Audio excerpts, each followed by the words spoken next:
to the Thursday edition of your breakfast show on Leadership Television Inside Nigeria. Today is September 19, 2024. How time flies, and all too soon we are almost closing out of September. My name is Winifred Gogo, your host of the program, and on this first segment of the show, we'll look at front headline stories of some select national newspapers, including Nigeria's most influential leadership.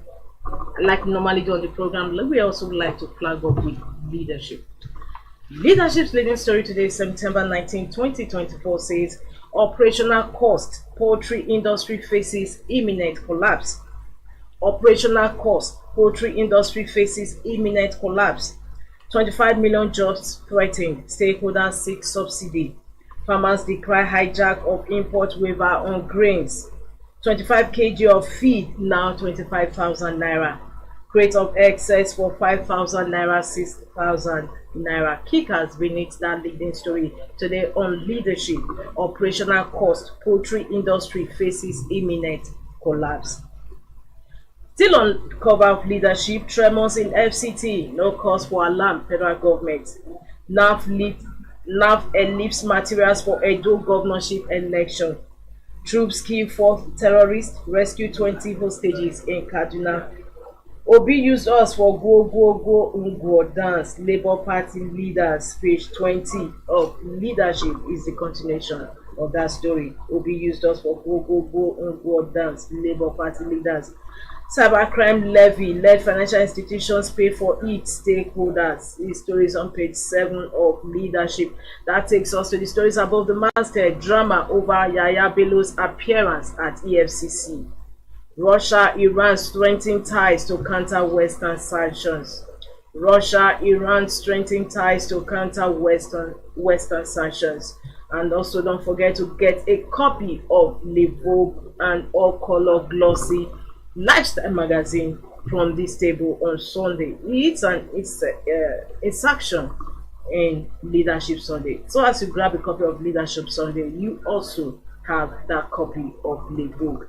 However, let's move to the inside pages for our stand. Today's stand is on the Mafa killings. The Mafa killings, the editorial today on leadership. From that, we move to the back page where we have Being Blunt with Moazu Elize.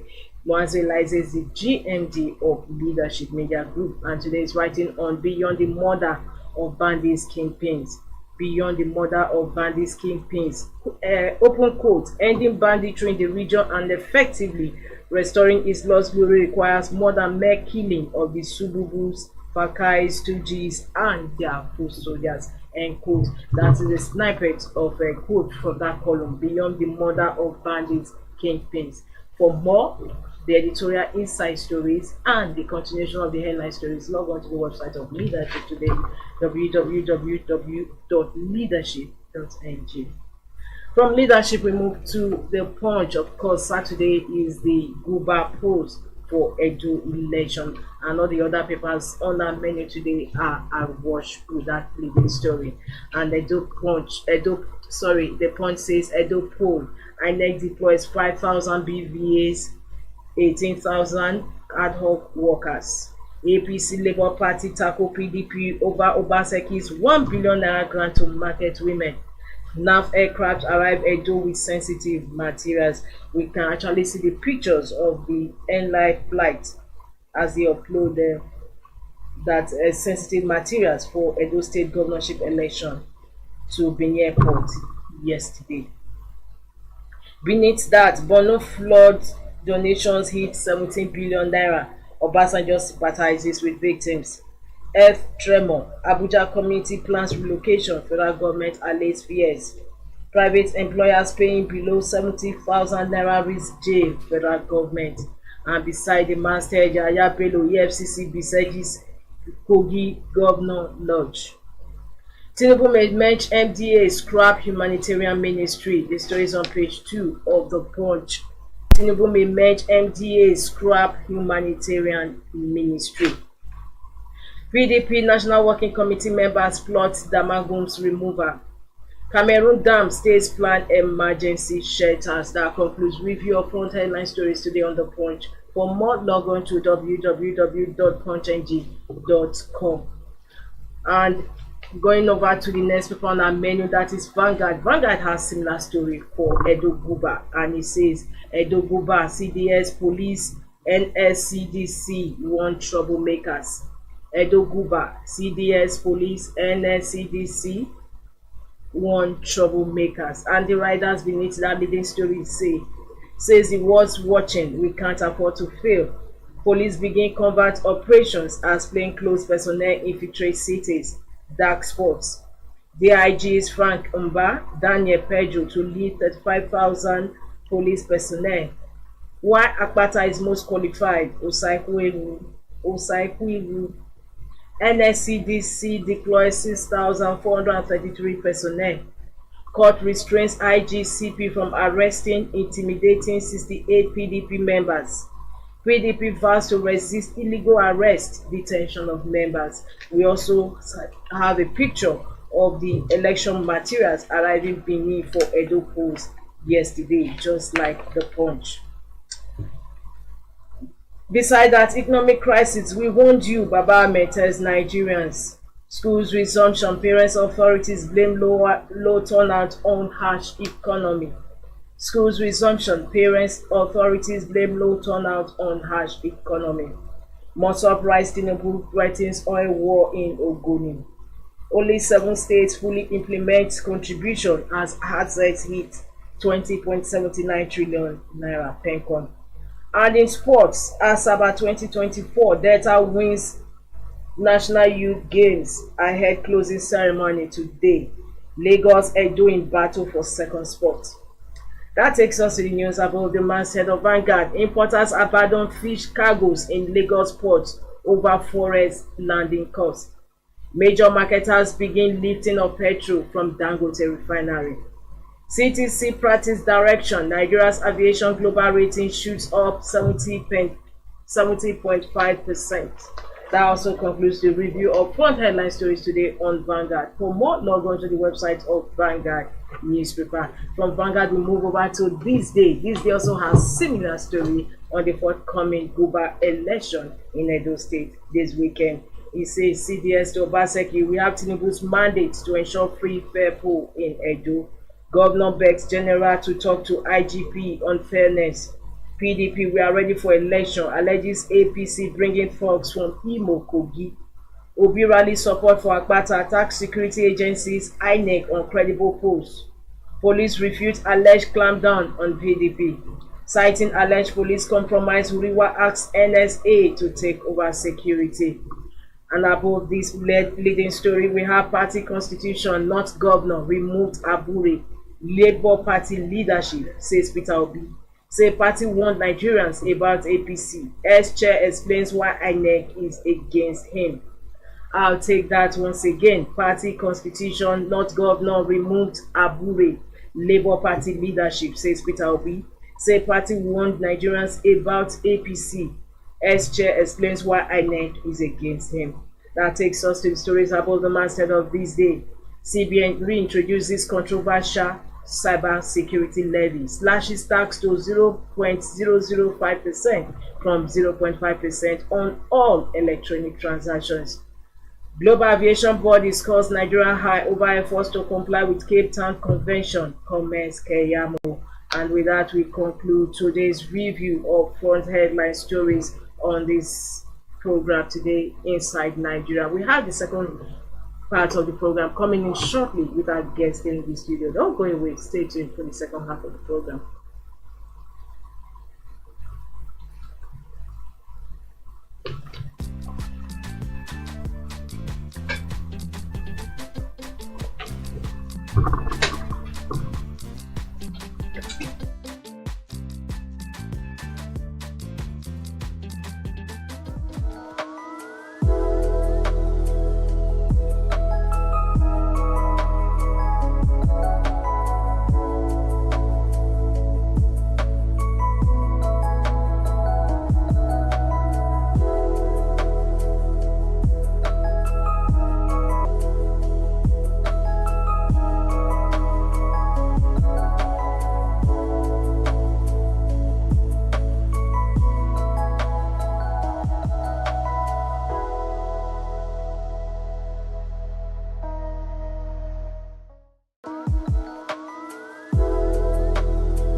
morning once again, and welcome to the second half of your breakfast show, Leadership Television Inside Nigeria. My name is Winifred Ubebo, your host on the program, and of course, as you can see, I have my first day guest sitting beside me in the studio.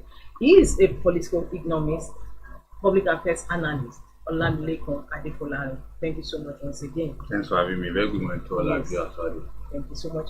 Now we are on this issue of cyber security levy. It was reported yesterday that the federal government, or CBN, through CBN, has reintroduced the controversial cyber security levy. Of course, when it was introduced a few months back, it generated a lot of controversy, so much so that during FEC meeting, the president did announce that they were suspending it for now until later date. And yesterday, there were reports that the CBN was reintroducing the controversial cybersecurity levy.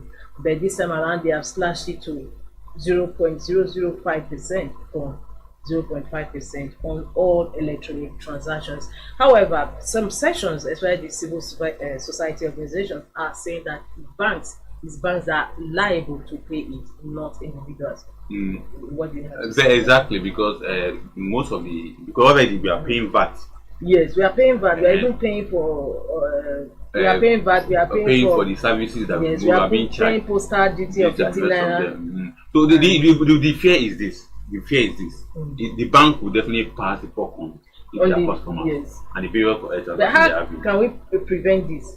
It has come to stay because it's one of those things that was being argued for.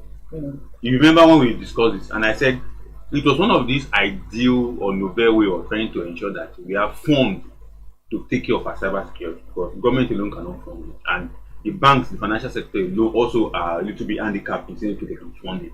So the only way government can say, okay, let us do it in a way that both customers, the banks can pull this together and fund. But the mistake then was that stakeholders in the ICT was thinking that when government collect that money, they were going to establish an institution. Yes, there were proposals to set up a commission to be monitoring the money, but the government was not no, and that was what the stakeholders in the ICT were thinking. Because once that happened, that means there will be consultancy, there will be this, there will be that such money will be expanded for. At the end of the day, we begin to acquire money for the boys. Begin to acquire that such money has been expanded on cybersecurity and nothing to show for it.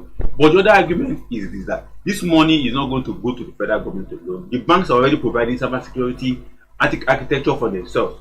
That the bankers committee will have the opportunity to ask government to also fund that aspect. Okay, you are saying that they can also assess this. Yes, that is. However, but another also vexatious issue, not really vexatious, I better term it controversial, is the fact that this money is going to be domiciled at the office of the NSA. Definitely, because that is where the money will be, because the NSA is going to overseeing cybersecurity issues in Nigeria, and in particular this one we partner with CBN and bankers committee. I know bankers committees are the owners of all the